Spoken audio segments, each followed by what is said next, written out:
అది ఇది 24, ఇది 25,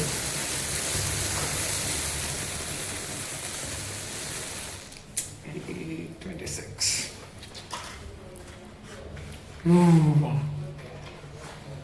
It's 26, 26, guys.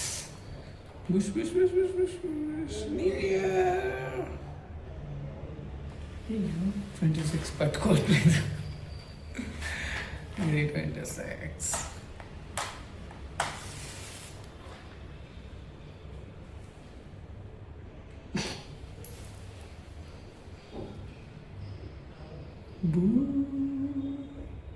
No, 26 అవ్వట్లేదు. 26.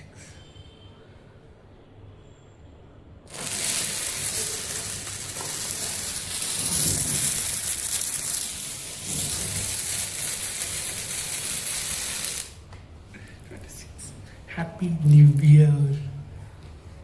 The cake, New Year cake. 3 years. 24, 25, 26. Okay. Now cake cutting time. This is cake. Happy New Year. Happy New Year.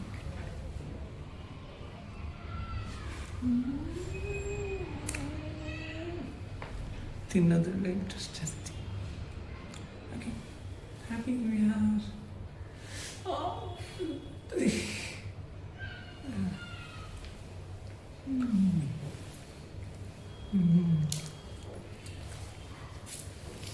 ಹಾಗೆ cake cut ಮಾಡಿಕೊಂಡು ನಾವು ಹೊರಟಿರೋದು Banashankari temple ಕಡೆಗೆ. ಈ ದಿನ ಎಲ್ಲ ಹೇಗಿರುತ್ತೆ ಅಂತ ನೋಡ್ಕೊಂಡು ಹೊಸ ವರ್ಷದ ಶುಭಾಶಯಗಳು ಎಲ್ರಿಗೂ ಹೇಳ್ತಾ, ಹಾಗೆ ನೀವೇನಾದರೂ ಫಸ್ಟ್ ಟೈಮ್ ನಮ್ಮ ಚಾನಲ್ಗೆ ವಿಸಿಟ್ ಮಾಡಿದರೆ ಸಬ್ಸ್ಕ್ರೈಬ್ ಮಾಡಿದ್ರೆ ಮರಿಬೇಡಿ ಅಂತ ಹೇಳ್ತಾ, ಹೊಸ ವರ್ಷ ಆಗಿರೋದ್ರಿಂದ ಅಷ್ಟೊಂದೇನು ಟ್ರಾಫಿಕ್ ಇರಲಿಲ್ಲ. ಆದರೂ ನೀವು ಕೇಳಬೇಕಾ JP ನಗರದಲ್ಲಿ ಎಷ್ಟೊಂದು ಟ್ರಾಫಿಕ್ ಇರುತ್ತೆ ಅಂತ. ಹಾಗೆ ರಿಕ್ಷಾದಲ್ಲಿ ಹೋಗಿದ್ವಿ. ಆ್ಯಕ್ಚುಲಿ ಬೈಕ್ ತೊಗೊಂಡು ಹೋಗಿರಲಿಲ್ಲ ನಾವು. ನಮ್ಮ ಹುಡುಗ ಹಾಗೆ ಹೋಗ್ತಾ ಇರುವಾಗ ಹೇಳ್ದ, ನಾನು ನಿಂಬೆಹಣ್ಣು ತುಪ್ಪದ ದೀಪ ಹಚ್ಚಬೇಕು ಅಂತ ಹೇಳ್ದೆ. ಹಾಗೆ ನೋಡಿದ್ರೆ ದೇವಸ್ಥಾನ ತುಂಬ ಫುಲ್ ರಶ್ ಇತ್ತು. ಆದರೂ ಕೂಡ ನಿಂಬೆಹಣ್ಣು ದೀಪ ತಗೊಂಡು ಹೊರಟ್ವಿ.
ಬನಶಂಕರಿ ದೇವಸ್ಥಾನದಲ್ಲಿ ಜಾತ್ರಾ ಮಹೋತ್ಸವ ನಡೆಯುತ್ತಿರೋದ್ರಿಂದ ಅಲ್ಲಿ ತುಂಬ ಚೆನ್ನಾಗಿ ಅಲಂಕಾರ ಎಲ್ಲ ಮಾಡಿದರು.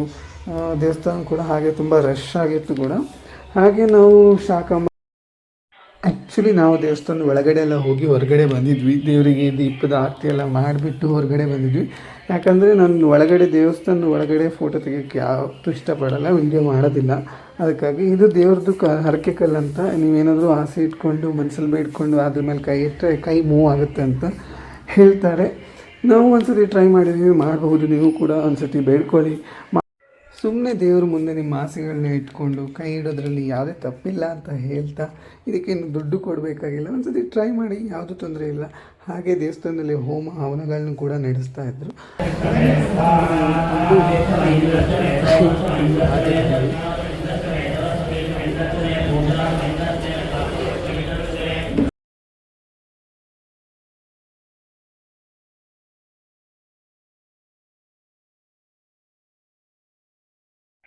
ದೇವಸ್ಥಾನದಲ್ಲಿ ಹಬ್ಬ ಇರೋದ್ರಿಂದ ತುಂಬ ಚೆನ್ನಾಗಿ ಹೊರಗಡೆ ಮತ್ತು ಒಳಗಡೆ ತುಂಬ ಚೆನ್ನಾಗಿ ಅಲಂಕಾರ ಮಾಡಿದ್ರು. ಬನಶಂಕರಿ ಹಬ್ಬ ನಡೀತಾ ಇದೆ 28ನೇ ತಾರೀಕಿಂದ, ಡಿಸೆಂಬರ್ 28ರಿಂದ. ನೀವು ಕೂಡ ಒಂದು ಸತಿ ಹೋಗಿ ಬನ್ನಿ. ಆಶೀರ್ವಾದ ಪಡ್ಕೊಳ್ಳಿ ಅಂತ ಹೇಳ್ತಾ, ಹಾಗೆಯೇ ಅಲ್ಲಿಂದ ನಾವು ಹೊರಟಿರೋದು ಗಂಗಾಧರೇಶ್ವರ ಟೆಂಪಲ್. ನಮ್ಮ ರೂಮ್ ಹತ್ರನೇ ಇರೋದ್ರಿಂದ ಆ ಟೆಂಪಲ್ಗೆ ಯೂಶ್ವಲಿ ನಾವು ಹೋಗ್ತಾನೆ ಇರ್ತೀವಿ. ಆ ಟೆಂಪಲ್ಗೆ ಹೋದ್ವಿ. ಅಲ್ಲಿ ಮಂಗಳಾರತಿ ಸಮಯ ಆಗಿತ್ತು. ಮಂಗಳಾರತಿಗೋಸ್ಕರ ವೆಯ್ಟ್ ಮಾಡ್ತಾಯಿದ್ವಿ ನಾವು ಕೂಡ.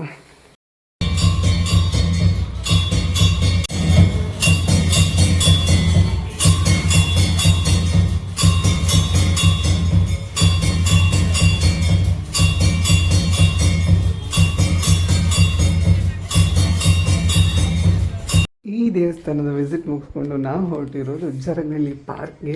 ಜರಗನಹಳ್ಳಿ ಪಾರ್ಕ್ ಯಾಕೆ ಹೋಗಿದ್ವಿ ಅಂದರೆ, ಈಗ ನಾವು ಗೋಬಿ ತಿನ್ನೋಣ ಇಲ್ಲ ಹೊರಗಡೆ ಏನಾದ್ರು ತಿನ್ನೋಣ ಅಂತ ಹೋಗಿದ್ವಿ. ಹಾಗೆ ಸುತ್ತಾಡ್ಕೊಬರೋಣ ಅಂತ ಹೋದಾಗ ಜರಗನಹಳ್ಳಿ ಪಾರ್ಕ್ಗೂ ಹೋಗಿದ್ವಿ. ಜರಗನಹಳ್ಳಿ ಪಾರ್ಕು ಇವಾಗ ತುಂಬ ಚೆನ್ನಾಗಿ ಮೇಂಟೈನ್ ಮಾಡಿದ್ದಾರೆ. ಮೊದಲು ಅಷ್ಟೊಂದು ಚೆನ್ನಾಗಿರಲಿಲ್ಲ, ಇವಾಗ ತುಂಬ ಚೆನ್ನಾಗಿ ಡೆವಲಪ್ ಆಗಿದೆ ಕೂಡ. ಚೆನ್ನಾಗಿ ಫೋಟೋಶೂಟು ಮಾಡ್ಕೋಬೋದು ಅಂತ ಹೊರಟ್ವಿ. ಹಾಗೆ ಹಸುವಾಗ್ತಿತ್ತು, ಪಾವ್ ಭಾಜಿ ತಿನ್ನೋಣ ಅಂತ ಉಡುಪಿ ಹೋಟೆಲ್ಗೆ ಹೋದ್ವಿ. ಪಾವ್ ಭಾಜಿ ತಿಂದ್ಕೊಂಡು ಹೀಗೆ ನಮ್ಮ ದಿನ ಎಂಡ್ ಆಯಿತು.